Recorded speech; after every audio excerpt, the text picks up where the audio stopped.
Hayır.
And welcome to the grand finals for the Rutgers Summer Showdown upper bracket. Today we are bringing you a best of 5 to decide who will take home the grand prize of $200, 40 for each member.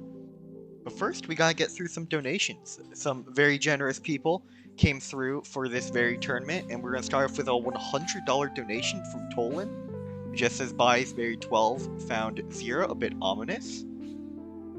And then from Kevin Au, $50, who just says twitch.tv/Soraka is for Destiny 2 content, or you can just play it yourself for free. Wow. And lastly, Supa V7 dropping a 50. No message, but thank you very much for the donation. We're gonna head to draft relatively soon. I believe there's just a small holdup, but for now we can just go over the roads on how we got to this grand final. So Team Mechanized Enemy Slicers, they are the second seed for this tournament. Got by round 1 because of that. 2-0 Stevens Esports, 2-1 Team Support Gap, the first seed, upsetting them to come out to finals here as the higher seed versus Stevens Esports, actually, who were able to climb all the way through the loser bracket, fought through 3 whole sets versus Support Gap. Rutgers has 1 jersey and the Drexler Rejects to make it here this Sunday. Between the two, I believe it is slightly favored towards Mechanized Enemy Slicers. They did face them earlier in the bracket. However, both teams now do have the information from facing each other previously. Mechanized Enemy Slicers, they've seen what Stevens have been doing in the lower bracket to get their wins. Mechanized Enemy Slicers actually had their winners final streamed as well, I believe. So they have some information to study there. Today I actually do have a guest caster with me in Candela. I'm not sure if he's back just yet. I'm here, Keldricc. Good he to is be here. here. Let's go. Good to be here as always for some banger games. I believe draft is gonna start fairly soon. I actually will transition it now before I forget. We are on patch 12.16 still. Udyr is disabled. One pick that I do expect to be pretty highly contested, of course, is going to be that Sivir. Such an incredibly strong AC this patch, of course. One thing I'd like to note is that another pick that has come up is the Seraphine. That 0-7 has been spamming in what's it called, solo queue, which is shared by the Seraphine pick from Sour Candy, their support. So it will be interesting to see where that goes. Seraphine, a very flexible champion this patch, can go mid, bot support, fast it with Senna. You can just take it with another enchanter like Sona or Soraka as well. And of course, one other pick that's come up into prominence recently, I believe will go uncontested, is going to be the Aatrox Antiqua. Top lane has played it fourth most played this season for him, has been playing it a lot recently as well, on top of the Gnar and Renekton here. And I'm not actually sure if Blake plays the champion himself. He's mostly been sticking to the Camille, Tryndamere, and Volibear, which both the Volibear and Tryndamere are incredibly proficient with them, as we saw in the winners finals when he piled it to a victory. I believe it was game 3 he won on the Volibear, game 2 he won on the Tryndamere. And lastly, it is gonna just small problem. Looks like we have finally got the last player to join the lobby. Just a minor mishap because Riot Games is just a really great company. It looks like we are finally into draft here. A band's gonna slowly but surely trickle in. I do expect to see maybe a Sivir ban. I believe Team Not Us is going to be Team Mechanized Enemy Slicers. And Team Us is going to be Team Esports here. In Miles, first ban going to come through. It is going to be the Graves pick. Seraphine to carry that. They most likely don't want 0-7 to just first pick it away from them if they were to leave it open. Olaf going to be targeted towards the Stevens Esports top laner. Just a very, very annoying pick to play against. Does fairly well into the champion pool of Blade Cube. There, so it makes sense. And gonna round it off with the Renata ban, with the Karthus jungle ban coming out as well. I think it was 100% big ban in the Worth File series between Team Support Gap and Team Mechanized Enemy Slicers there, which is going to leave first pick finally up. It's going to be a Tristana, actually. Very surprising pick. Hasn't really seen much play in the past year or so. I'm pretty sure since it was played solo lane, actually, with Lucian. Now, I want to add, actually, both top laners are Camille players. So I think this could create an interesting dynamic. Maybe one of these teams wants to blind pick the Camille and take it from the other. But we're just going to see the Sivir Lulu, right? Nothing surprising here. Yeah. Really popular pick also in the pro leagues. Everyone's playing it right now. Just a super safe farming lane, and of course Sivir, one of probably the best wave clear champion in the game, and then maybe one of the best 80 best team fighting champs in the game. So just going to be a safe pick here to basically scale up. It also does open up some other champions mid lane that really struggle with wave clearing, because as long as you do have the Sivir gang, that priority in mid lane as the game goes later on is a lot easier if you're to pick up something like, say, the Sylas. And with games going longer and longer, these hyper carry ADCs, of course, are rising up in prominence. It's going to be a Nocturne pick, which Interesting. I believe will go to me by Rhinos in the jungle. You can never be too certain, though. I'm pretty sure just today Nocturne mid was picked, but of course that game ended sub 20 minutes. Yeah, Nocturne is Lumi by Rhinos' most played jungler this season, almost about 200 games above his second most played in the Hecarim. And you have the Nautilus here, so definitely positioning for a more aggressive bot lane versus a more passive bot lane. So, they're going to have to be able to gain an advantage. If they're picking the Tristana and the Nautilus, maybe get some help from those Nocturne ganks, which are absolutely lethal. So it's going to be important for the Sivir Lulu bot lane to just be safe and not die to ganks and just farm up. Yeah, one thing I actually would like to see is maybe just a jungler with a stronger early gank assist. Just because Nocturne as a jungler, he's really seen as like a farm to 6 and then you can start looking for his plays. But pre-6, he's not exactly the greatest when it comes to actually starting it. Sure, you do have the Nautilus, but if it's very easy to just run away from this Nocturne. Trundle is gonna come in here as well. Gonna be pretty nice for him. He does have a good target for the ulti in the Nautilus slot. Na's most likely going to be forced onto Glacial Augment if he is planning to ever go Aftershock this game because of it. Just want to make sure you don't get into the negative versus there. There's going to be some more bans. Target towards the top lane this time is going to be the Tryndamere. Mid and top both left up for both teams. I doubt the Trundle will be flexed anywhere but the jungle. It's going to be a Zoe ban.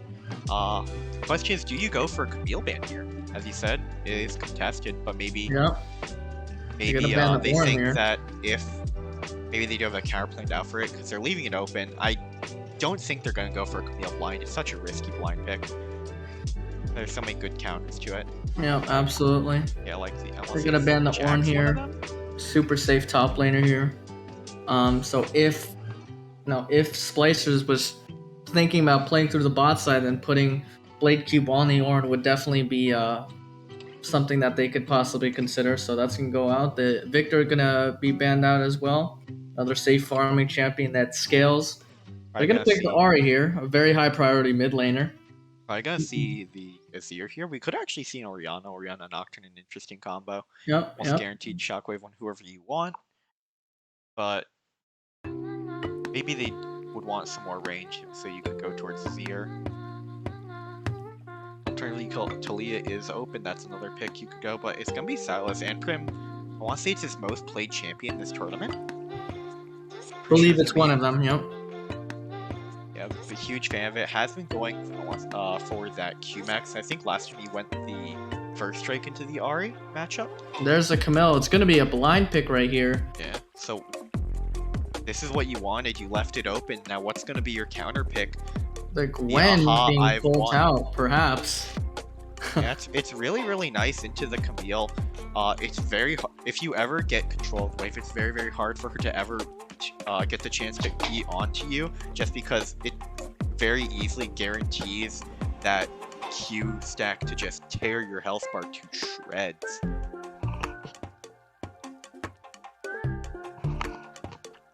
And it looks like the drafts are finalized. Do you have any thoughts about, what's the game plan going in for both of these teams, Keldricc? Well, if I'm on the side of Team Steven Esports, I'd just be happy to have no action whatsoever for the first few early levels, especially towards the bot side. This Tristan, honestly, in this lane you picked for incredibly heavy bot priority early, super punishing if even one mistake were to be let through. Going even is probably the best case scenario for the side of their bot lane there.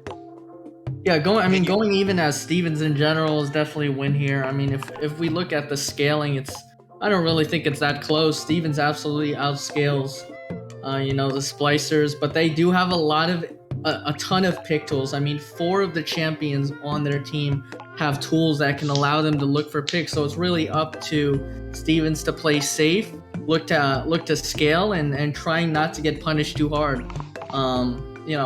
And maybe there's a good chance they're going to end up giving a couple dragons up, but they're really playing for that mid to late game where that team fighting from Gwen and Sivir is absolutely lethal. And I mean, champions like Tristana and Camille, yes, they do scale to a degree. They're really not going to be able to match what Stevens has drafted here in the later game. And one key point about this draft is actually going to be this Nocturne pick. Sure, you have this winning side lane matchup with the Gwen into the Camille, but with a champion like Nocturne, it's so easy to influence the side lane. And even later on, even if Nocturne's not there, you can still call the paranoia down to prevent Gwen from TPing into any of these fights. So some eyes are going to be on the top lane as the game goes on. Yeah, and I think, Lumi and Greed Greg, they're really playing the champions that need to accelerate the game. They're the ones that need to be finding great roams and great picks, making good calls in the early game into the mid game in order to put their team ahead. And if they can, then 0-7 is absolutely in a position to carry the game. Tristana is absolutely one of those champions that can do that, getting those resets, jumping around, dealing a ton of damage. Of course, the Silas as well, and the Camille can be threatening, getting picks. I mean, the Camille is also a really good pick here because of the fact that she basically just restrains the Ari. So it does make sense to be picked here, so it's not bad at all. But yeah, Lumi and Greed Greg really need to accelerate the team with good macro and just finding those picks and punishing when Stevens is perhaps overextending on certain occasions. Have said better myself, and with that, leave her at a very short break, about 3 minutes time, and we'll return to you with the game. So see you then.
Welcome back to game 2. Unfortunately, there was a bit of a pause. Spectate disagreeing a bit with the pause. However, we should be able to get into the game soon. There's just a minor malfunction with the laptop, and it looks like we finally are here. Let me just see if everything's working out fine. Looks like we do have an RE screw coming out from the side of Mechanized Enemy Slicers. Got Nautilus, might as well try to get a small level 1 advantage, especially if you're going to be attacking Gwen, who does not have flash, double combat summoners from both top laners here. And as with the pause, there is usually a screen freeze like 10 seconds later or so. Is this a classic RU screw play coming out here? Antiqua just gonna go over the Tribush and he should be fine. Maybe not. Keldricc possibly looking for something here. Yeah. He's not gonna go for a hook there.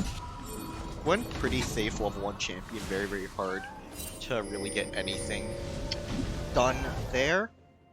So, just gonna be able to spot the invade with it. Team Steam Esports gonna be able to get some deep wards, got ward on the entrance to red side Raptors right there.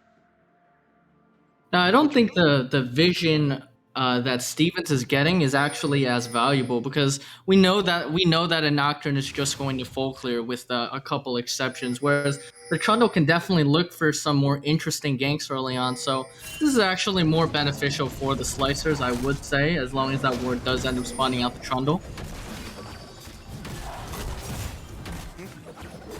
And it just seems like a bot clear to top for both junglers. Yeah.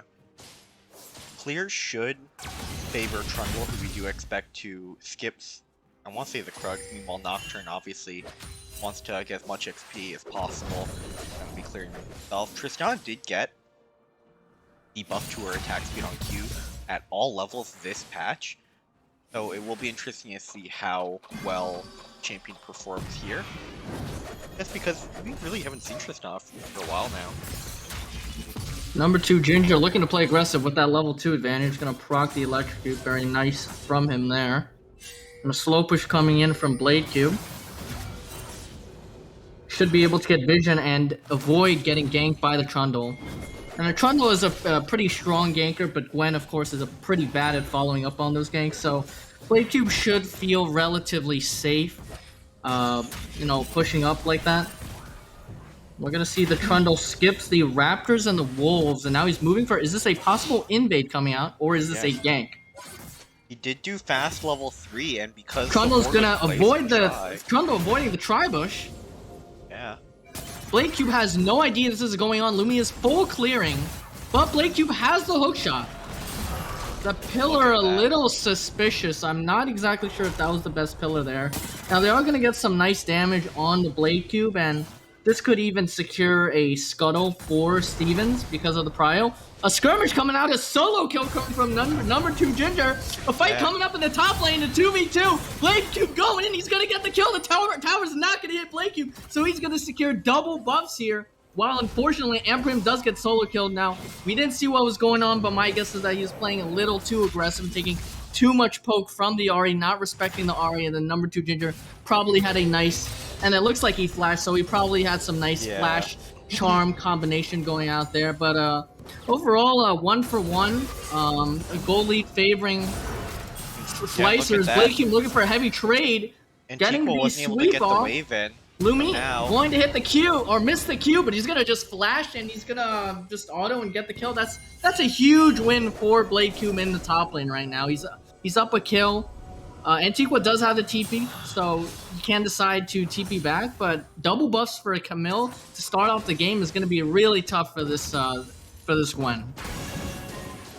Yeah. Meanwhile, we're getting caught by Charm, and here comes Regreg looking to play aggressive, but Puchigo coming from behind. He's gonna get a nice pillar here.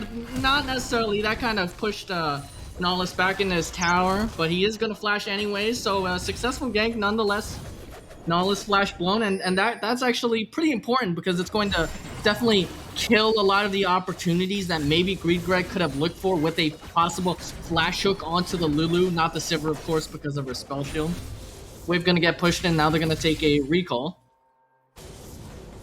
And meanwhile, look at the potion situation.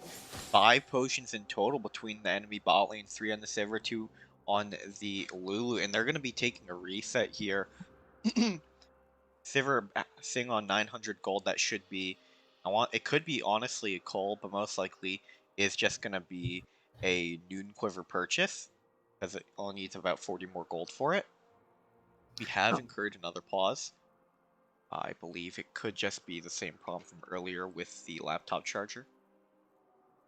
Really interesting 2v2 coming up in the top side. I mean, if I'm not, or if I am the Slicers, I don't know if I'm necessarily interested in taking that. I mean, Trundle is absolutely terrifying early on in the game, but you definitely can't discount the synergy that the two brothers have built up. And, I think the understanding, both of them are on their absolute most comfortable champions. So it does, it does make sense that perhaps they could turn around that 2v2, which is absolutely huge for Blade Cube, who does end up getting double buffs, and then Lumi coming back to punish the Gwen. Really great gank by him, to pick up a kill for himself. And this is the kind of acceleration that I was talking about that the Slicers definitely need to look for in order to get the game rolling forward here.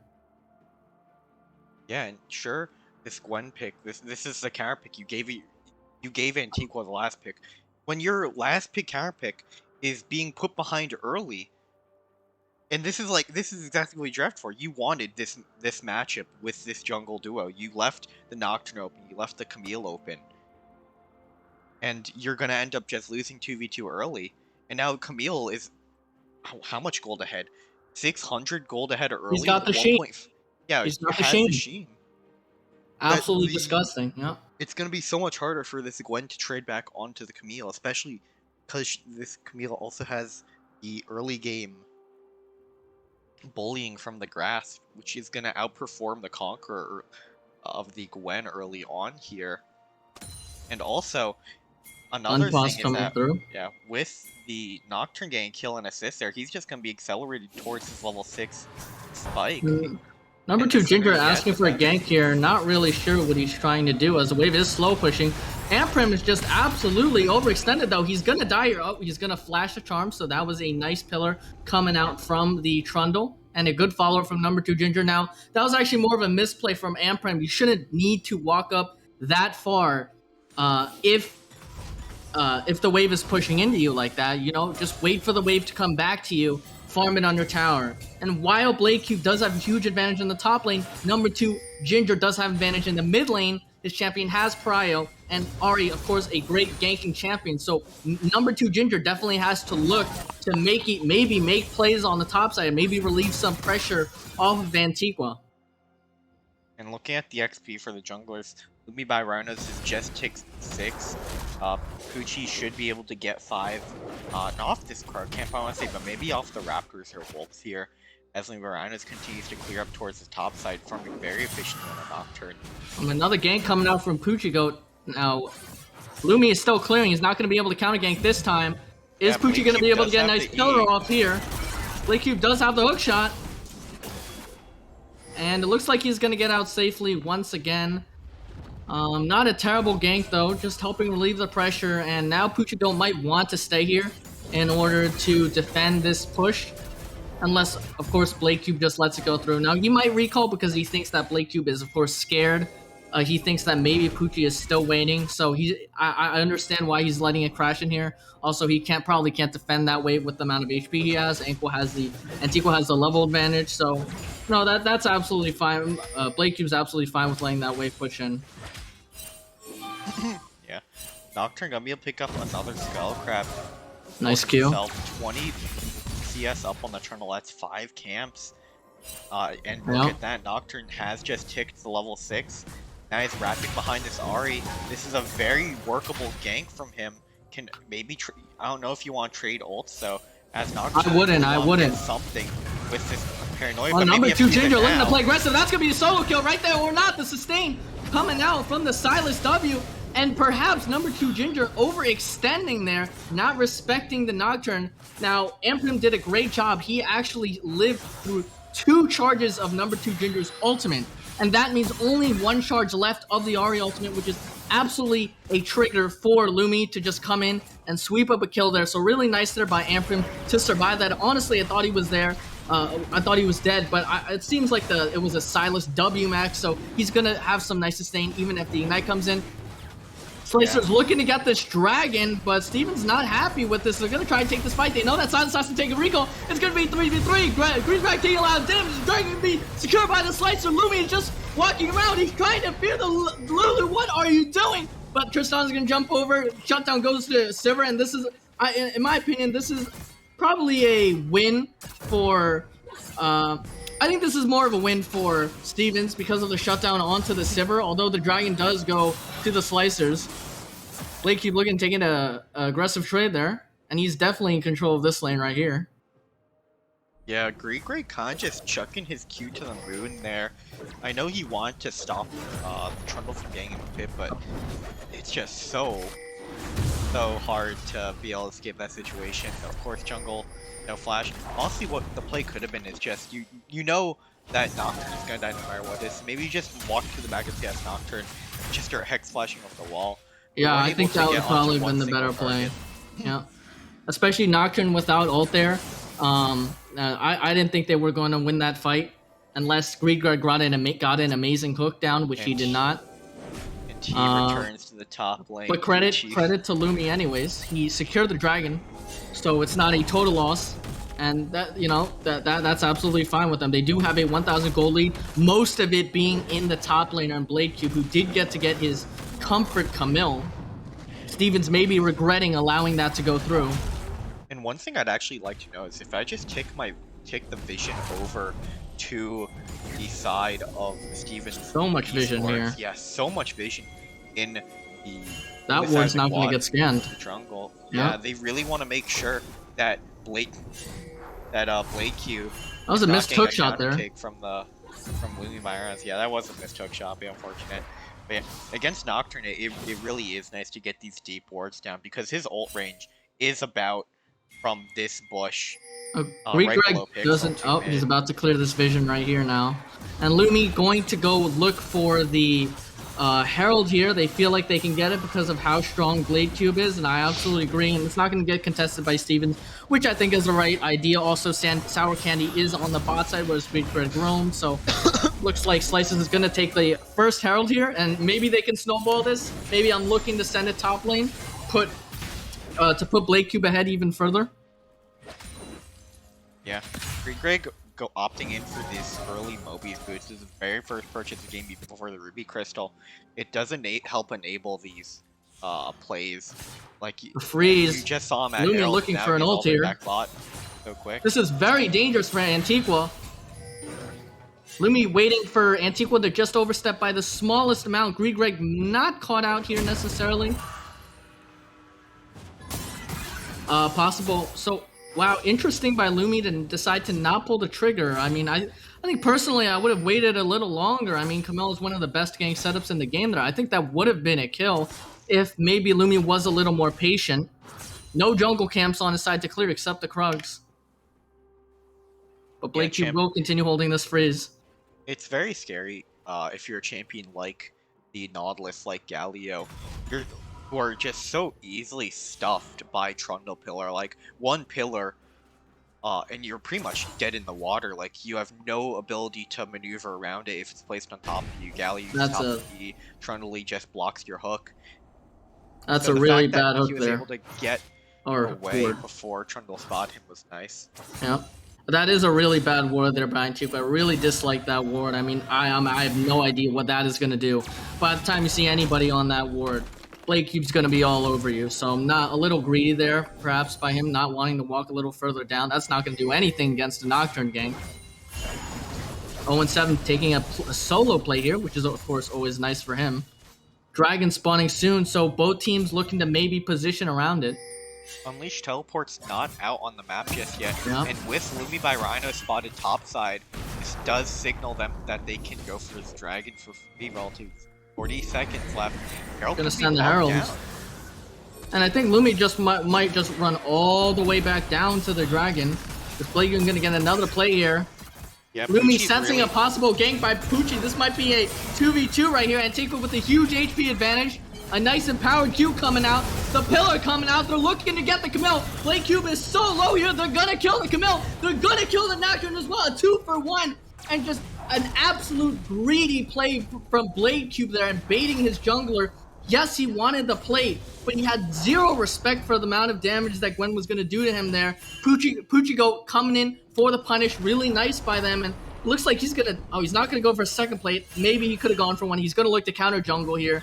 And that's just a huge win. Greg losing just in a straight up 2v2 with zero respect for Sivir damage, which isn't even that high at this point in the game. She does have the Kraken.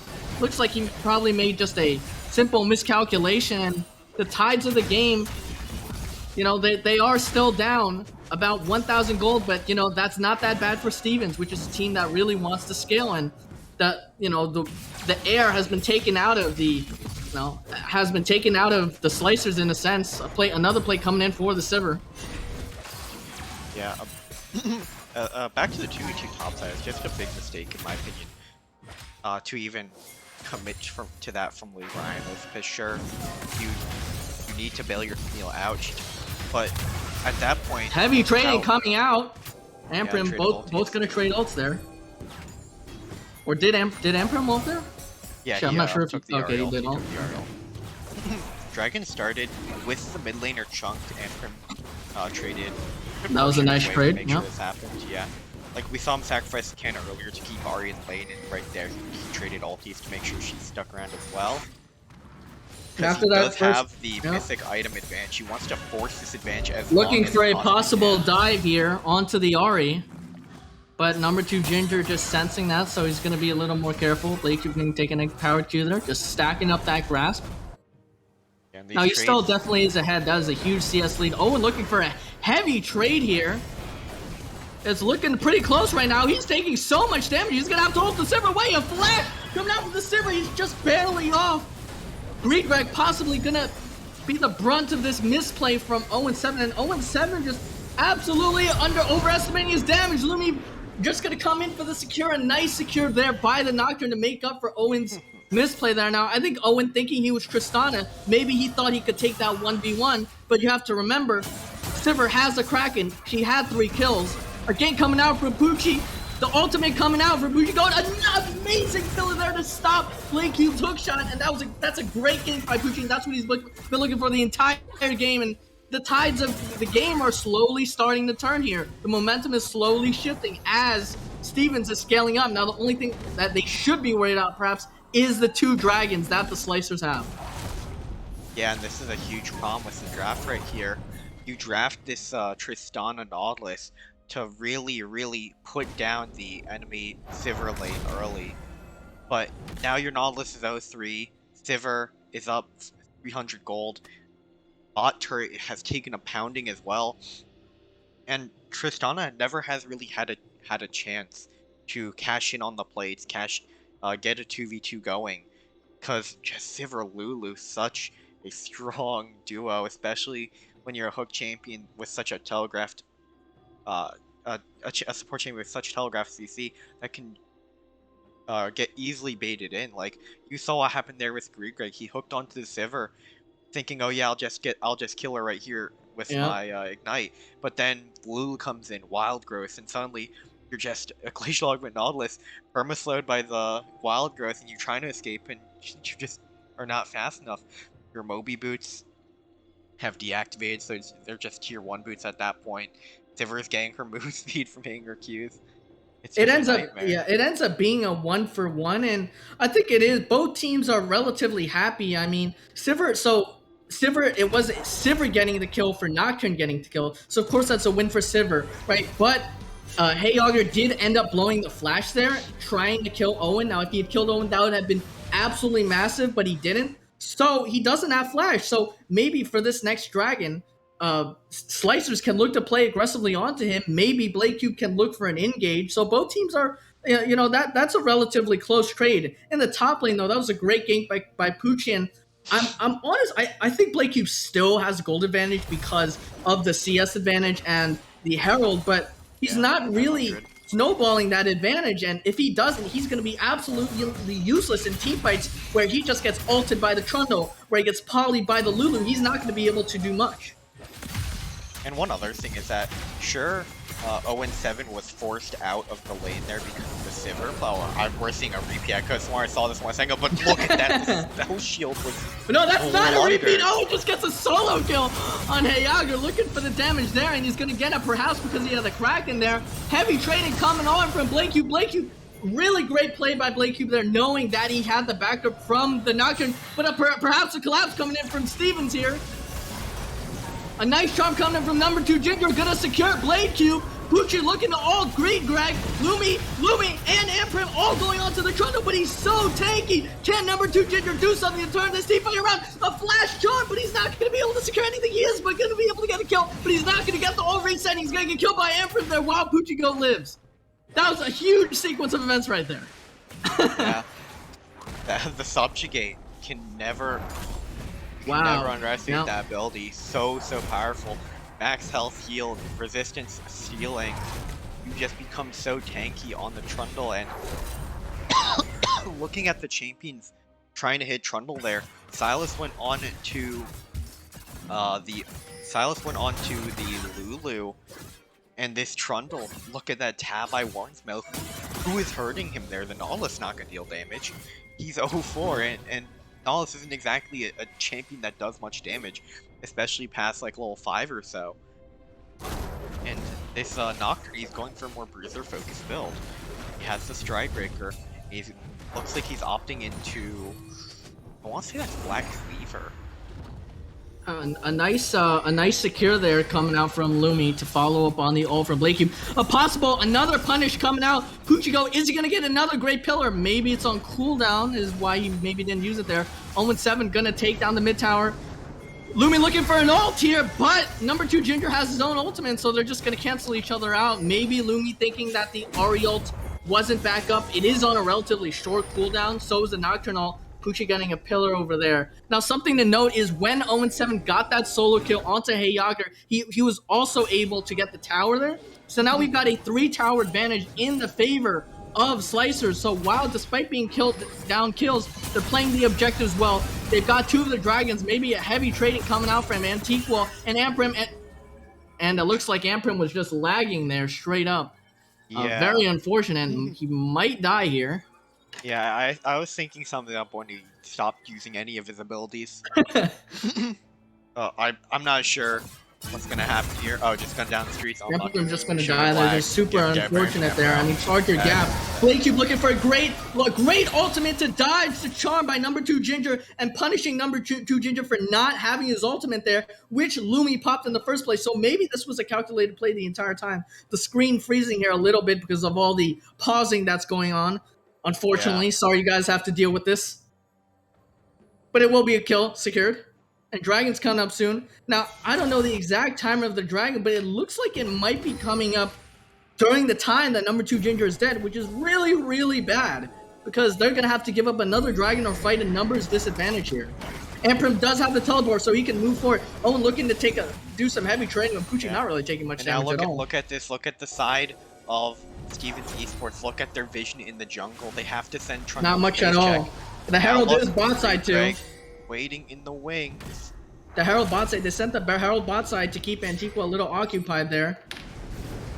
Yeah, the Dragons are gonna come before number 2 Ginger spawns, and is who you just caught out here. Yes, you're super tanky, but you're 1v4 and you're still alive with the smite and the Lulu ultimate. Is this a winning fight? Antiqua getting in there. He's doing so much damage right now. Is Heyagger able to carry this fight? Heyagger doing so much damage in the back line, and nobody's able to contribute. He gets a triple kill, a shutdown, and a dragon. And the tide of the game has just been turned. With that one huge play, Heyagger able to carry the team. And once again, Puchigo attracting so much attention, and he's completely unkillable with his ultimate. With the way he was building, he had the nice smite onto the blue buff as well as a Lulu ultimate. Huge. Now Silver gets a triple kill, and the game is looking really, really bad for Slicers. That's blowing the game wide open. The last person you want to you want to see getting these kills in the fights, the Sivir. 6-2-2 now. 0-7 used to be up 300 gold, and now he's behind 1,000. Sivir's gonna be able to get her PD on back here, and once she gets that Infinity Edge that she's been greatly accelerated to, I don't know how you're gonna team fight into that. BF, oh, actually, that could be interesting. I'm not sure if that's gonna be GA. I want to say that it's just sitting on cloth armor. Now, one thing I actually want to point out right now, it looks like Amprim was not at that fight at all. I think he is still having those problems, but they're going to have to continue playing the game out because of the rules, it seems. And, I mean, if that's the case, then this game is just becoming a 4v5. Yeah.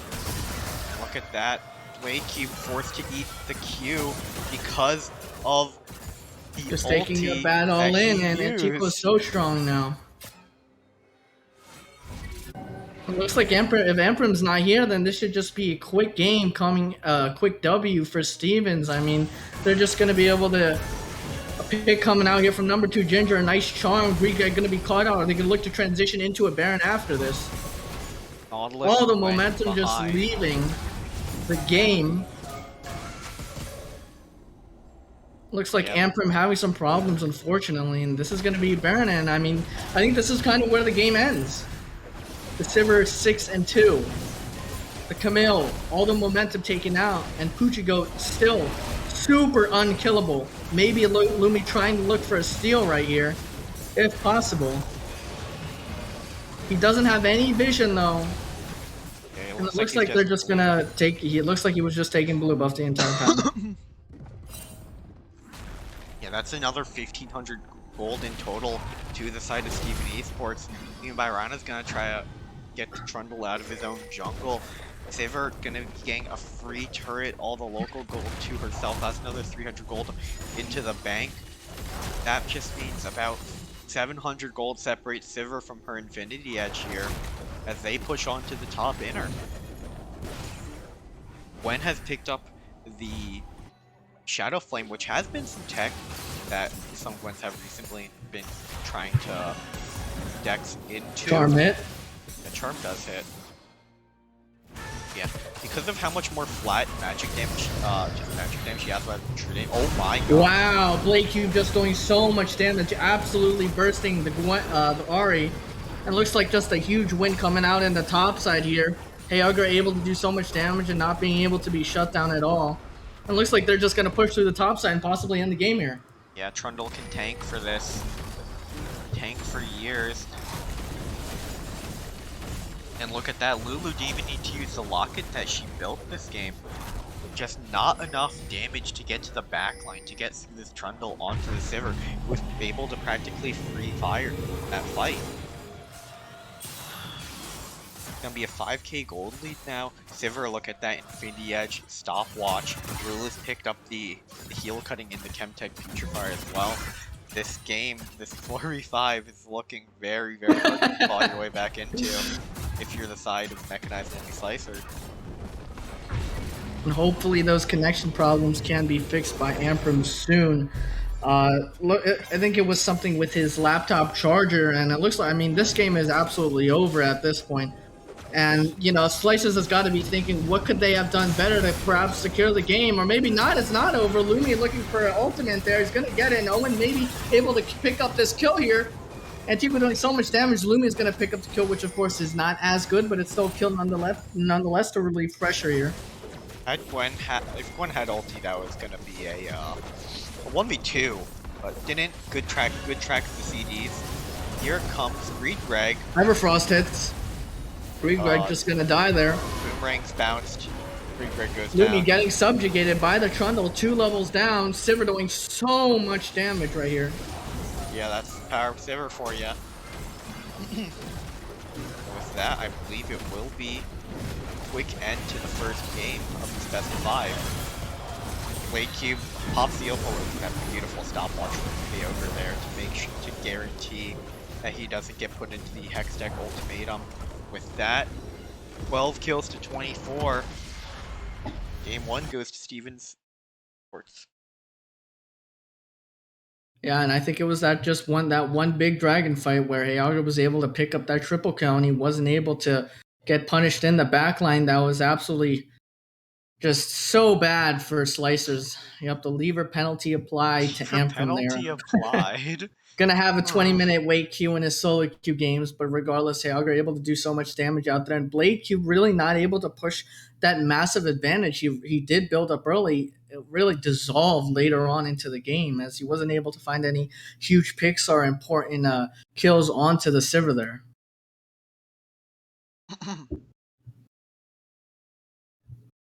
Yeah. It's not much to be said. I mean, internet issues were incredibly unfortunate, but that fight, especially where that Sivir was able to pick up like 3 or 4 kills at that dragon, just catastrophic. Led to so much across the map, led to Baron, because of that Sivir had IE for the topside fight, which just was so one-sided. And going into game 2, the question that Mechanized Enemy Slicer needs to ask is, are we laying the Sivir through? Because they're most likely going to be red side for game 2, and they let the Sivir through.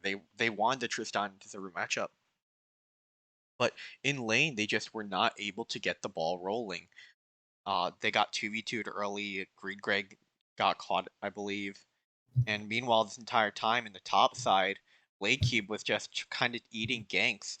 So if jungle is not influencing this bot lane 2v2, maybe it's your turn to play the side of the Sivir Lulu or Sivir Yumi. Not just that, but I mean, Lumi was definitely playing towards the top side that game, which isn't the worst thing if your Camille can carry the game. But Blakey was dying to ganks that he should not have been dying to. And it was good by Poochie to punish there, but he was dying to those ganks, and now you just have a Tristana and Nautilus not getting jungle attention. They're just going to get outskilled.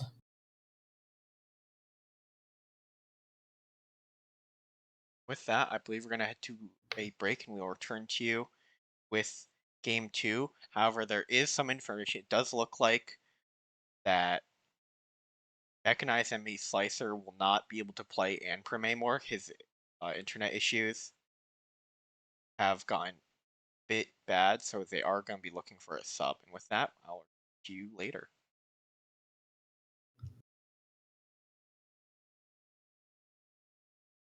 Of course not.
Alright, I just want to make a small announcement that because Anprim cannot make it temporarily, the side of Mechanized Enemy Slicer will be taking a 30-minute break and be dropping a game for it. So currently, score is now 2-0 in favor of side of Steven's Esports. So we will return to you in about 30 minutes. See you then.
And welcome back to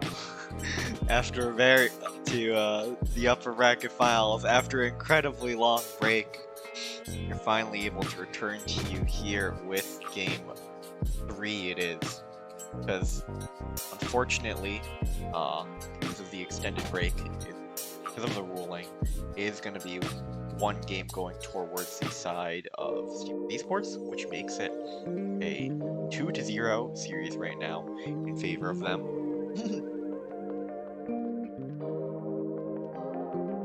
We bring into you here. I believe it is going to be Mechanized Enemy Slicers on the blue side for game 3 here. The mid laner has got his situation fixed, so Ankrim is going to be able to play mid once more, this time without any disconnections, hopefully. We should be able to get into draft relatively soon, but first we should look back on last game and what went wrong. And I think it mostly does focus on just some unfortunate skirmishes taken across the map. For instance, in the top side, when Blade Cube and Looney got 2-for-1 against the Trundle and Gwen. Also, I came up concentrate. Lower that a bit. Oh, wrong button. Oh. Hit this button.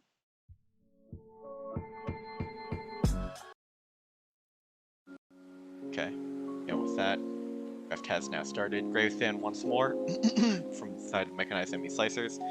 I do wonder what the situation with Camille, because it did work out initially. Of course, the repeated ganks from the side of Pucci did sway the matchup towards the favor of top lane for Beef Sports Antiqua. Looks like bans are going to remain relatively the same for now. I'm not sure where my co-caster is. Hopefully you're returning. I'm here, Keldricc. I'm here. Welcome back. The draft has begun. Wait, hold on. Let me get you the link, Timothy. Right here. Be Yes. Oh, this time it is going to be an adaptation from Mechanized Enemy Slicers. They are going to be banning out the Sivir this time around. Very big problem from the last game. Kind of snowballed out of control, and then with Ancrim disconnecting did not help. And it looks like they're going to return to that first pick, Tristana. Counters for Tristana. But I really have to ask, Keldricc. I mean, is the Sivir ban necessary? Was the Sivir the problem, or was it the lack of focus on shutting down the Sivir the problem? I mean, yes, the Sivir was not getting, the Sivir was ahead and was very fed, but I think Lumi was playing a much more topside oriented game, and I think there's a clear lack of synergy in the team. Owen and Greg wanting to play these laners that can dominate and win, but Mark also wanting attention because, understandably he's on his one trick that, he got to Challenger with. So there seems to be some kind of disconnect between the team, and I think Lumi needs to figure out what lanes he really needs to prioritize. Well, I think with the Sivir ban, maybe they're saying, hey, without the Sivir, 0-7 and Grieger will be able to win out in the 2v2. There aren't really any safe ADCs you can necessarily pick into a Tristana that can survive, unlike the Sivir Lulu, which were able to just really shut them down with the polymorph, with the shielding, with the wild growth, with the move speed. It looks like it is going to be the same jungle matchup as well, of course. The major difference being the Twitch Renata picked up for Stevens. Twitch Renata, an interesting lane.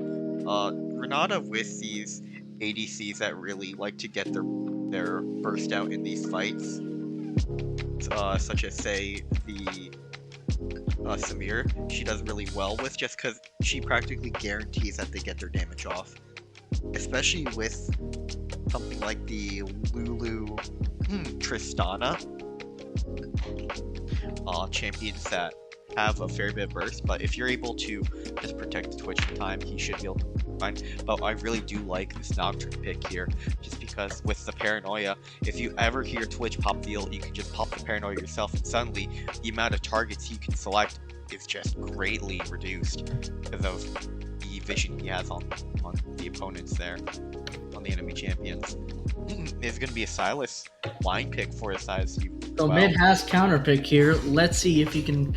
There's plenty of champions that beat Sylas. Veigar, I think it's a pretty good matchup for Veigar. Very hard for Sylas to punish the Veigar. The cage, of course, really great for just locking those types of champions in place. Just do a Ken last pick. Just do a Ken last pick. Make it a full Yordle comp at this point with plus the Nocturne. We're going full TFT with this. Yordle comp right here. Maybe. Blade Cube is known for having a pretty decent cannon. Gonna pull out the Wukong. Interesting. And he is, of course, blinding it. So, Stevens possibly able to counterpick. I'm not exactly sure what counterpicks Wukong.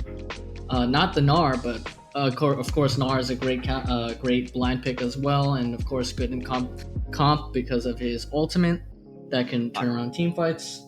Thing is, I just don't really like the Gnar last pick here. Renekton. Because if you're going to save your last pick, okay, Renekton. This is a little more interesting. So, Renekton, of course, a champion that can get ahead and dominate. Would like the help of his jungler, though, of course. Yeah, I've just never been a fan of last picking a safe top laner that could have been blinded like the Gnar, like the Sedge, like Ornn, when you could have just given your last pick as something to get counter pick on something else. Yep, absolutely. Renekton does a bit better into the I want to say. He's gonna be able to get the priority early. Renekton been popping up a lot because of the ulti buff, where the aura does a bit more damage. Of course, it's just like the Renekton, even though sometimes it just looks like the worst champion in the game. Yeah, and sometimes it can absolutely become really disgusting and just absorb so much pressure and attention because they get very tanky while also being able to do a ton of damage. So let's see, what they're able to do with Renekton. Lumi on the Nocturne once again. I mean, he's gonna have to take a look at how he played the past game and maybe improvise onto that. He has great gank setup with the Veigar mid, so maybe he can look to go there as well. Top is still viable, and of course he has the Tristana ADC. So all three lanes decently, decent lanes to pay attention to and give attention to. Yeah, Mize in these late game fights will definitely be on this Veigar, how he utilizes the cage, because it's such an important ability. Like, you can really tell a good Veigar from a bad one based on how he's placing these cages. How much space is he controlling with them? Is he caging someone in, or just keeping people out of the fight? Because this ability is so impactful. And of course, once again, Nocturne. I'm not sure how hard Lumi will play for Blade Cube in the top lane, just because Trundle Renekton is such a strong 2v2 early. That's so much single targeted burst towards one person. And of course, Trundle, as always, just incredible duelist in the early game, especially to AD champions like the Wukong, like Nocturne. It's really just going to be up to Greg later on to make sure that Renekton is not able to get onto the back line, make sure to polymorph him, and of course, Lumi by Rhinos to keep this Twitch from just shredding people by popping Paranoia as soon as he hears that Twitch ult go off. Of course, diving is going to be a nightmare into Renata. Her ulti, the hostile takeovers, just one of the best ultis in the game when it comes to counter engaging. So wide, and of course, you're drafting 3 auto attack based champions. Your team will shred each other if they're ever hit by it.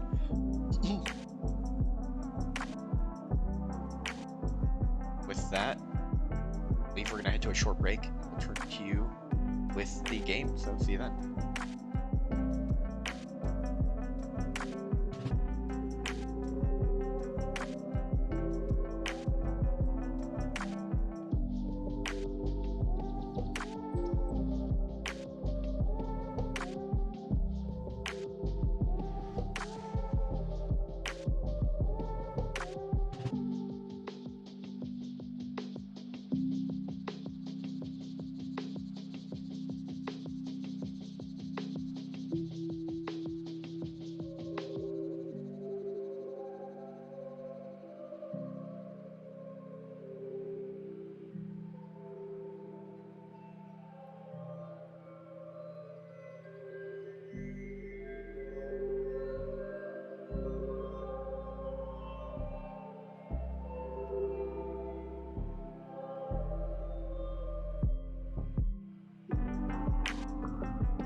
Welcome back to game 3. This is.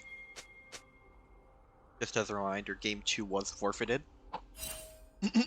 But from Mechanized Enemy Slicer, they had to take a pretty long break to get stuff sorted out because they had to forfeit a game. But we're with you guys with game 2 here. We do have. Wait, gotta turn off music. Before I forget.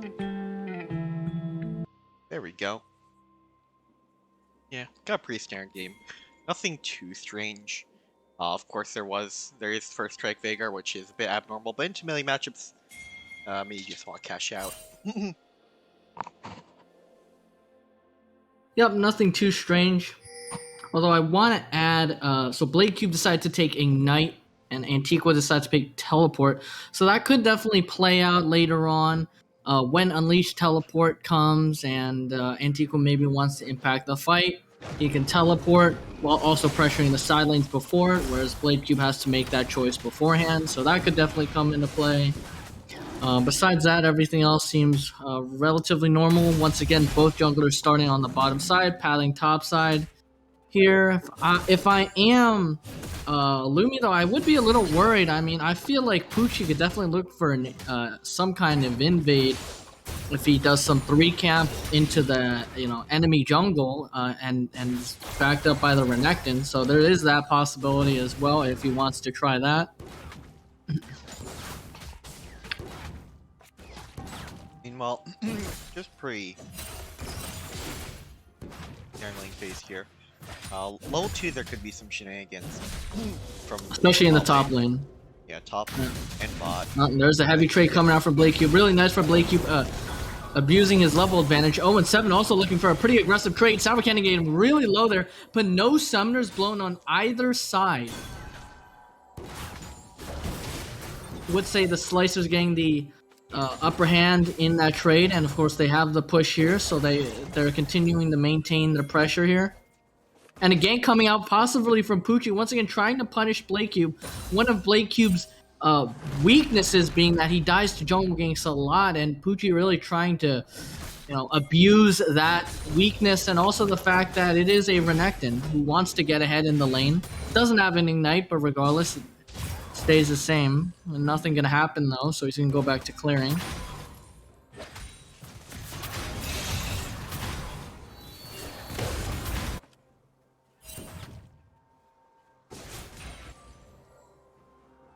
Oh shoot, my mic is muted.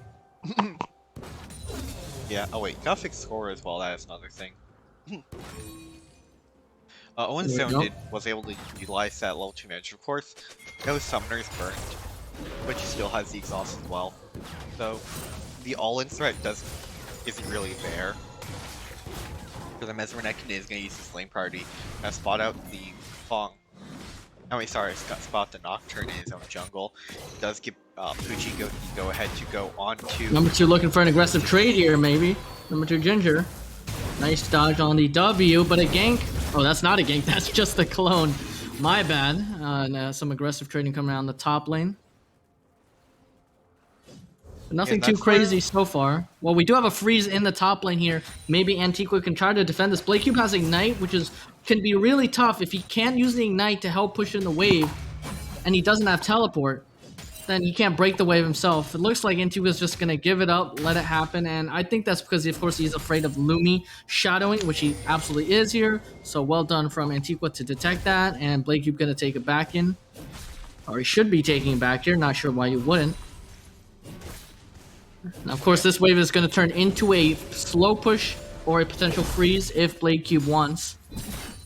And we're seeing the same thing with Lumi staying more on the top side of the map, which does kind of make sense, right? Because he passed topwards, of course, or top side. Yeah, and that's where kind of like the first strike Vagar sucks a bit. When Silas goes aggressive on you, having something like Electrocute they just easily proc because he's trapping your cage is always nice. We could check how much money and Predator as well. He could have gone Predator too. Well, Blake keeps taking an aggressive trade on the wave there. Yeah, he's made about 40 gold from first strikes, so not too much. Of course, the first strike value shoots up as the game goes on. Not gonna miss him in there. just Number 2 stack Ginger up. looking for another trade there. Nothing out of the ordinary. Puchigo maybe trying to come for gank. Both junglers are going to see each other, and Slicers is going to move first, so that means that Puchigo has to flash out of there. Yeah, bot lane priority That's on top of priority that right cage. We were talking about this. Having these champions without blanks, Veigar cage is just devastating them. And yeah, just a Trundle right there, just forced to flash out. He couldn't risk the Tristan combo jungle getting feared by the Nocturne. He just wants to make sure he has as much HP as Oh, possible. Cannon missed. Yeah, Gregory not getting into range time with that. Blakey with the level advantage, maybe looking to trade heavily there. And yeah, so now that Puchigo doesn't have flash, it's definitely going to make his ganks a lot less lethal. Of course, beneficial for Slicers. I mean, that gives Lumi more time to farm without having to worry about his junglers getting ganked. Puchi moving up here. The wave is a slow push, so this could be some heavy trading here. Antigua looking for a possible freeze or trying to defend his wave, and Blakey just going to get absolutely punished for this. It looks like he's absolutely going to die there. And with the empowered or just the regular coup, Renekton's going to secure the kill there. Now, of course, that was a slow push coming back into Antigua, and he knew that he could punish it, and Lumi was not there to secure it and secure the push. Now Owen looking to play aggressive. Herrick is going to have to flash out of there. A nice trade there by the Slicers bot lane there. A cleanse for an exhaust and a flash, of course, worth it. But yeah, now the Renekton's starting to get ahead. He's got that CS lead. He's got that kill now, and it's especially bad when you when the enemy top laner or when you take ignite and you're losing the lane. Yeah, definitely not something you want. Oh. Number 2 Ginger playing way too aggressive. He's just gonna die here. What is he doing? He had flash. I actually think he could have lived that. He might have been able to. Yeah, absolutely. Not. I mean, I guess he thought he was just dead. Wanted to go in possibly. He's gonna miss this entire. He's gonna miss a large portion of this wave. Amprim will not pick up the kill, which I think would have been better on the Veigar, but it's still nice and helps Lumi snowball a bit. Puchigo on the bottom side of the map, even though there's a slow push coming in, that Antigua is not going to be able, or might still try to defend. He is down a level here, but of course he has the gold advantage here. A play taken by Owen. Oh, just huge mispositioning for Hager there to just be staying next to the turret when there's Tristan bomb who's just moving half his health to blink an eye. Yeah, what he could be thinking is that, hey, the odds of them attempting to dive a Renekton without Nocturnal being up on the map is fairly low. So maybe I could just go bot, maybe look on the dragon, maybe try and make a play there. Plus all my bot side camps are spawning. Antigua a little nervous about playing too aggressively. Doesn't know where Lumi is. Now he does. Lumi on the dragon, and Pucci pathing away. He's going to decide to path away. He's going to go for the Herald and trade Herald for dragon. Maybe Pucci's going to send that top lane to get this Renekton even further ahead. And we saw junglers playing for top lane last game, and it didn't go so hot for Lumi, who attempted to do that. Blake Cube just not able to push that advantage. Perhaps the Renekton will have better time trying to do that. And of course, he has Prio now. Puchigo able to get the Herald there. It's going to be exchange of the Herald for the Dragon. It does look like number 2 Ginger has stopped trading so aggressively. Oh, just as I say that. Looking for a heavy trade, and I mean, correct me if I'm wrong, but he does not know where Lumi is, so these are relatively aggressive trades. He's going back in, but the ult's not going to be able to kill from there, I'm almost certain. Yeah, and look at that but still mana. Some nice damage, and yep, he is very low on mana. He does have both junglers that flash. A possible skirmish coming in here. The ult going on to Lumi, but Ryan Lumi's just going to go one shot, but a great ultimate coming out from Blinky, but it's not going to matter. Puchigo going to die after, and now it's just the Renekton versus the Wukong. Who's going to win this? Renekton does have empowerment, and he has his ultimate, so Blake Cube's just going to back out. Now, Blake Cube does end up getting the blue buff, so you could argue that is nice for them, but Antigua getting another kill, both toppers getting a kill there, so no, relatively neutral trade there. And that's what I was talking about there. With this heavy single target damage, just Lumi Brianos was erupted there. He had no chance to fight back. Sure, he popped the ulti, but that was practically it. It was good for Blade Keep to be able to get the one going back, of course. He had and got the blue buff. Ulti. Yeah, well, the blue buff was very major there. One problem from number 2 Ginger is that, as you can see from his inventory, instead of opting for Sapphire Crystal, I'm backing for Ruby Crystal there. Because of that, with Silas having to actively trade his mana and health to get push, he just was not able to sustain his mana against the Veigar, who's just being so healthy. Yeah, This Veigar and Amprim just being able to maintain great farm, ahead in farm, and of course outscaling. Silas is just very happy to be playing the lane out as it is right now. Yeah, no deaths yet. Well, might change here. Well, it's just Puchigo, so he's not going to be able to do anything. Emperor might even look for a trade, maybe look to be a little aggressive here. Puchi trying to maybe freeze the wave, but I don't think that Emperor's going to allow that to happen. Wave push here, so Aogar and Sour Candy can take it back here. Yeah, as the game goes longer, First Strike will give more and more cash early on. And a freeze like being held here. Yeah, early on he's getting like 10-ish gold right there. He got 30. Cage coming out. Amprim able to return some trade, and Puja goes here again, but Lumi predicted this. A flash coming out right out, and Blade Cube is dead. Just another great punish coming out from Puchigo. Great wave management, and Amprim taking a lot of damage here. He's got to be really worried, and 2 flashes being burned right there. But 0-7 is coming up to possibly pick up the kill here. This is number 2 Ginger with a great ult from number 2 Ginger, but he's gonna die anyway, I think, right here. Yeah, and that's the prio there. And wow, that first tower is gonna go down. Blade Cube once again dying to another gank, and just completely it must be the wave management. Antiquo's playing the waves better, but Puchigo, and also props to Puchigo punishing on those wave states. This top jungle is just completely outplaying the Slicer's top jungle, and is this Herald gonna hit again? Yeah, it's gonna get smited. Oh, okay. Very important there. But yeah, a huge one of these scrunchies has repeatedly been Antiqua. I mean, because of that, he was able to have the Blade of the King, and that is just such a major spike. That is 12%. Is it 12 or 10 right now? This patch has 12% current health damage on 3 times in a row. I can't say 36% because it calculates it 3 times or one big heap. Still, it's such a big spike. If I were to hover the damage on it, yeah, 833. That was in 1 fight, I believe. Crazy. That item is so valuable on Redkin, and as we can see from the minimap, he is pathing down to this dragon coming up in a minute. I'm not sure if he's gonna look for a play than TP top, because that has been something that's been becoming slightly more common in pro play, is that the top laner, he'll sprint bot, make a play there, and just TP back top and catch the play. And that's something you can do when you run that teleport, which is what Antiqua did. Now the dragon coming up soon, so I'm assuming that's what Antiqua's moving for.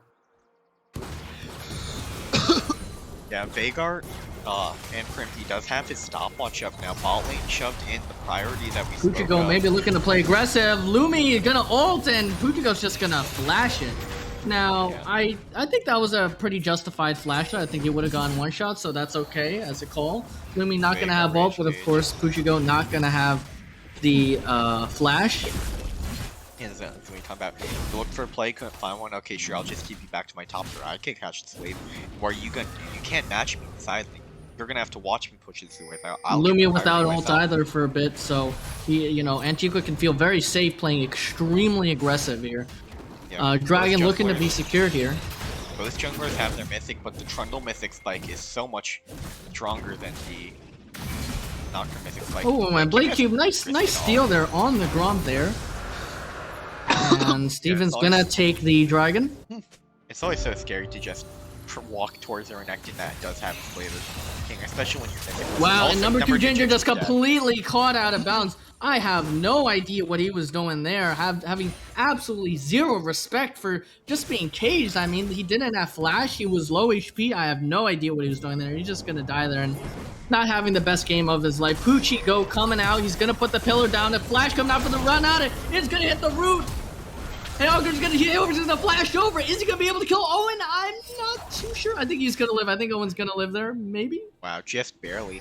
That handshake from the Renata got the stun, and it just barely was not enough. Which is catastrophic if you're the side of if you're the side of Stevens Esports, because that's both your ball lane flashes down against this Tristana Lulu. Tristana, of course, still has the flash, still has the ulti. Lulu still has the ignite. Their kill pressure is insane right now, especially with the mythic completion coming for 0-7 here. Yes, 500 gold up. That's the kill. That's the treasure hunter he also took coming into effect.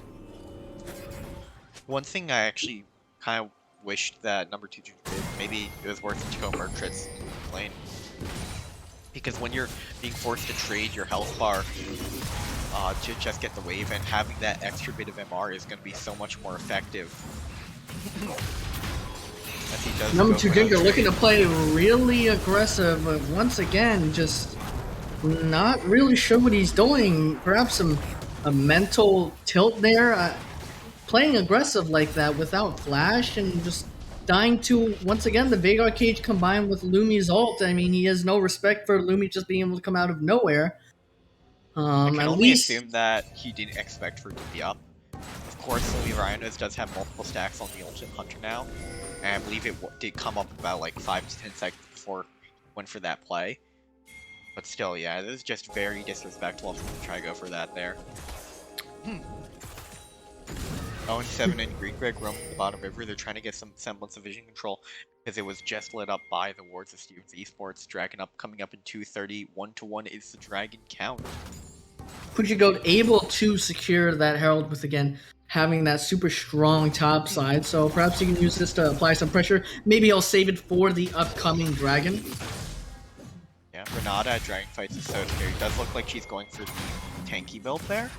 A lot of Renatas like to go blocking the Axolari. And once again, number 2 Ginger just getting solo killed. Playing extremely aggressive for absolutely no reason there. Herald gonna be dropped here. And I suppose a temporary lane swap between number 2 Ginger and Antiqua. Yeah. Tower going to go down. Not really something I expected, just because Antiqua can't push his advantage into Veigar. It's impossible. Antiqua will never get advantage of him. And even if he does, Amperm can just react. Veigar looking to play super aggressive here. The ultimate gonna hit Keldricc. He's gonna get one tap, but the cage is gonna hit 2. Is Amperm gonna be able to find someone? Pujigo barely lives. Lumi gonna come out nowhere. He's gonna miss the kill into Pujigo, but he's gonna be able to kill Veigar there. And now it's a 2v3 here because Pujigo's out of the fight. 0-7 completely by himself, but he's going to jump back to safety. Sour Candy not able to get a punish. Amperm trying to dash him, but he's not going to get him either. Number 2 Ginger teleports in, but he's not going to be able to get something either. He's going to get stunned, rooted. He's going to take a lot of damage. Blakeyup doesn't have ult here, so he can't look to punish either. Number 2 Ginger looking to go back in. Did Blakeyup perhaps overextend? I think he's going to be safe here. Yeah, just a beaut. First of all, a great cage from Amperm. It gave Absolutely Tristana so much space to work on. And of course, a very ankle-breaking juke from 0-7. He made a micro movement to the right, only to instantly jump to the left, which kind of mixed him up a bit. Number 2 Ginger should be able to get out just fine here. Amperm had the TP move speed. Now he's kind of in no man's land, actually. I'm not sure why number 2 Ginger's limit testing. He will just get R pressed on. He's just gonna die here. I mean, but it's gonna be a trade, so this is absolutely worth it. So nice by number 2 Ginger to keep Amperm interested here. And now the Dragon's coming up, so I'm not sure. Amperm has a 35-second timer. Him being dead for number 2 being dead, number 2 Ginger being dead is absolutely not worth it for Slicers. And maybe Stevens can push their advantage here with Amperm being dead. Yeah, one key ulti not up here. Blakeyup looking to play possibly aggressive.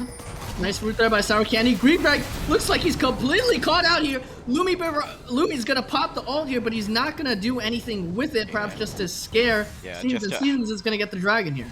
Yeah, it really does suck to have to burn Paranoid defensively, but you gotta keep your support alive. No vision on Dragon means he can't even ult in to look for a steal. We're just gonna have to give it up. Gonna be 2-1 to Dragon count. It does look like...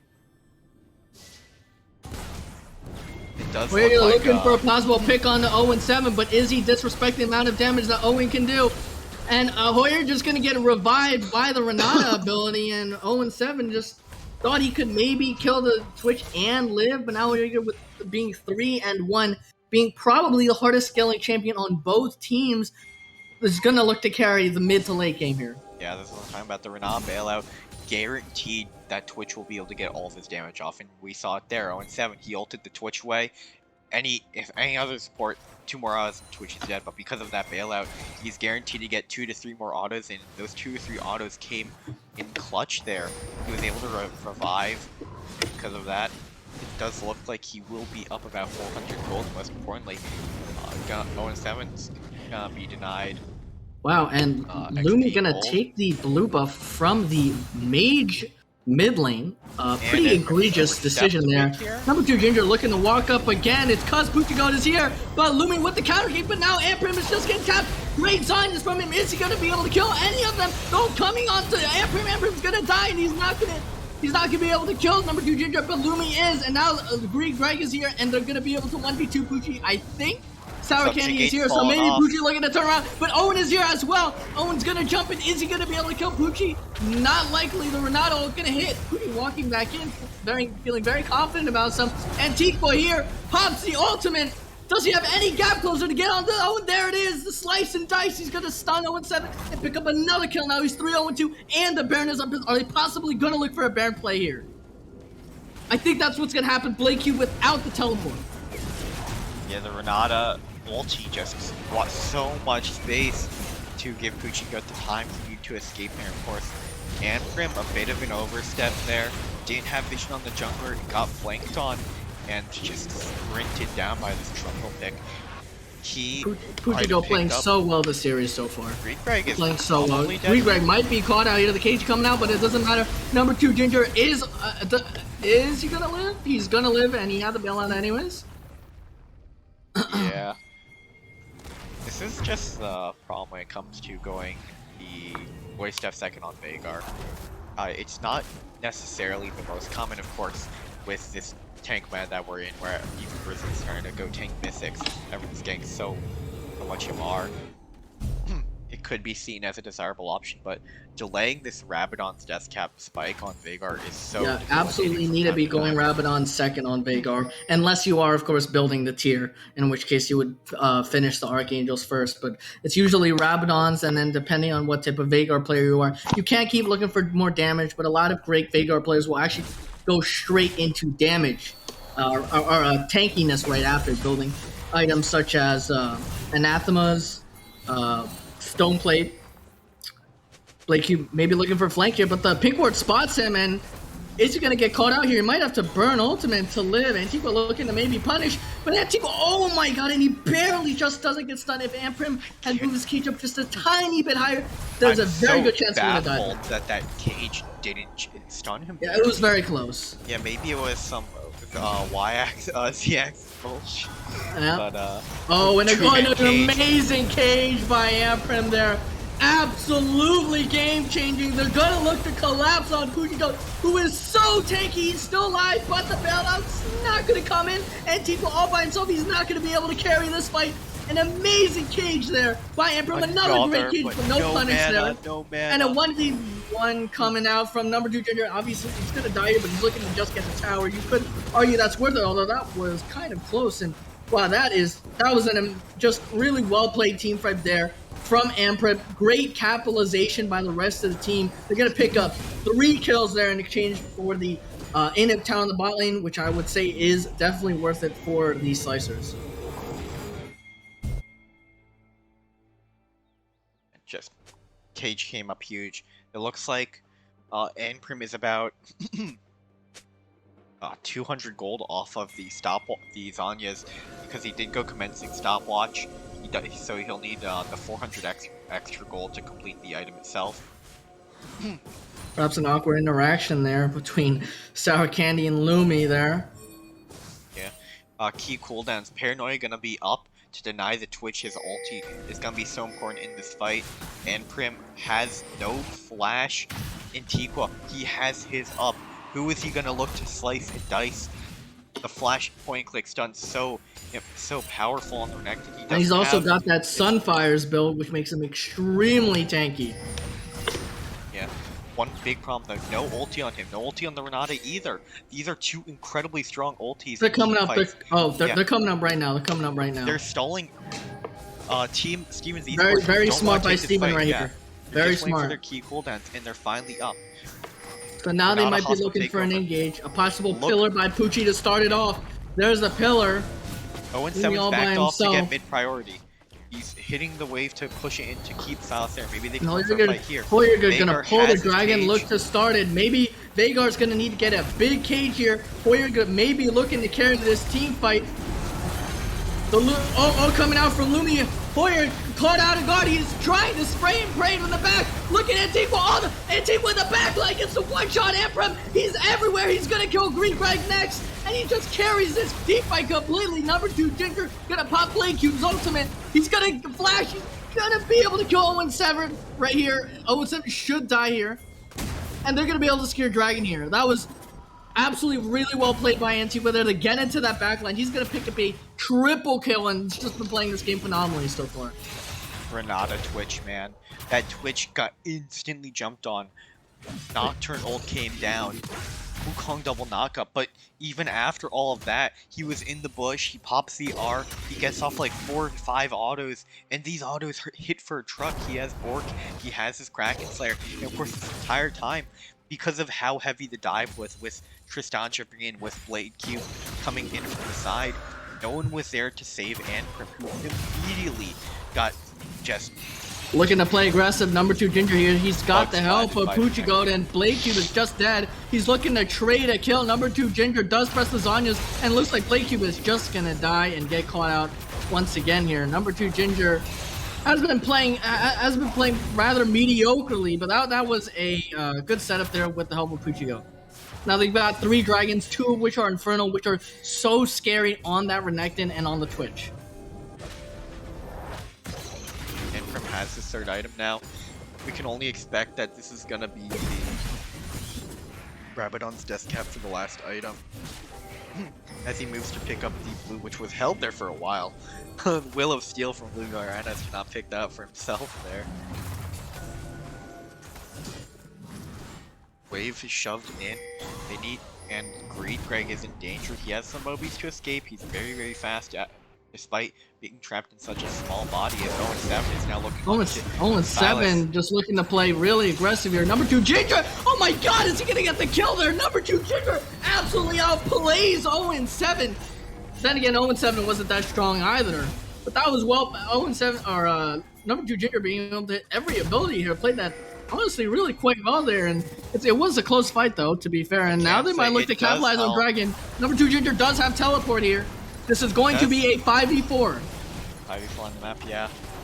They're coming in. Antigua looking to zone them off. They're looking to turn here. They're gonna catch Lumi first. Blade Cube with the great ultimate.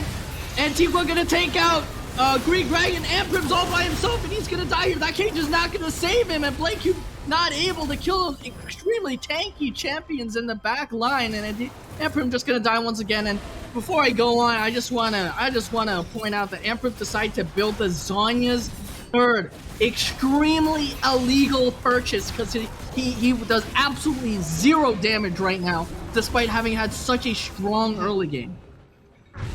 Yes, Renekton build with the Death Stance with the Thunderfire Aegis is actually just unkillable from the side of Mechanized Enemy Slicers. Just, he's getting like 600, 700 health from his ulti, I want to say, and on top of the resistance story built, and it's so hard for mages to kill through Death Stance, especially ones like Veigar. One unfortunate thing for Heyoger is that in that fight, the frame Renata ult fell off on him, he got murdered. So he wasn't able to get the bailout there, and he just died. That's so with that, just some more gold going over to Mechanized Slicer. That's really all they got from that fight, because that was the Baron going over. Even more kills. Renekton now has the Guardian Angel and a 2-level lead on Blade Cube. And Blade Cube is already struggling to match this Silas in the side lane. Game's looking really grim now for Slicer. This is their final. This will be possibly their last game, and definitely if they lose it, Stevens with 2 Infernals and of course the 3rd Mountain, they're on Soul Point right now. They could just play it slow and look to play out that team fight at Seoul. They've been winning pretty much all of them, mostly on the back of Antigua playing phenomenally this game. Absolutely phenomenally.